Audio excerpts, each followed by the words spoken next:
trois faits scientifiques essentiels à connaître par rapport aux additifs alimentaires. Comme tu as pu constater, de nos jours, c'est difficile d'éviter d'avoir des additifs alimentaires dans son assiette.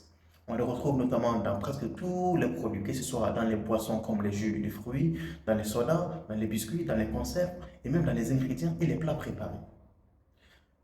Voici donc les trois faits essentiels à connaître par rapport aux additifs alimentaires pour mieux faire des choix conscients. Premier fait, la nomenclature E.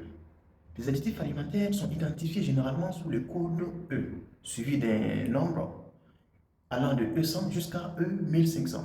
Cela représente environ 320 additifs autorisés. Mais cette liste n'est pas exhaustive, parce qu'il y a certains additifs qui sont rajoutés, d'autres sont retirés et d'autres sont reclassés. Fait numéro 2, les 5 grands groupes d'additifs alimentaires. Tu vois, généralement, quand tu vois le code E, le nombre qui suit indique la fonction principale de l'additif alimentaire. Par exemple, les E100, c'est généralement les colorants, les E200, ce sont les conservateurs, les E300, ce sont les antioxydants, les E400, ce sont les épaississants et les émulsifiants, les E500, ce sont les régulateurs d'acidité et les agents levants. Mais un additif peut avoir plusieurs fonctions ou changer de catégorie en fonction des ressentis découvertes. Fait numéro 3, la DGA ou la limite de sécurité. La limite de sécurité DGA indique la dose journalière admissible. Autrement dit, c'est la quantité qu'on peut se permettre de consommer chaque jour, toute une vie, sans pour autant avoir à s'inquiéter pour sa santé. Cette DGA, elle ne s'applique pas à tous les additifs.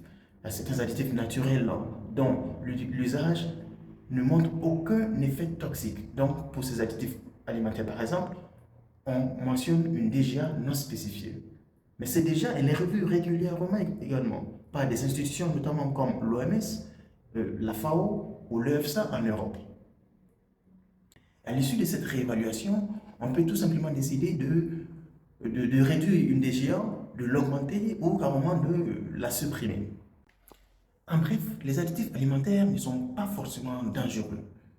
Mais le vrai problème vient de la fréquence de la consommation et aussi de certains usages qu'on en fait, de certaines habitudes culinaires que je vais développer dans une prochaine vidéo. Donc, retiens ceci. Lire efficacement une étiquette, c'est reprendre le pouvoir sur son assiette.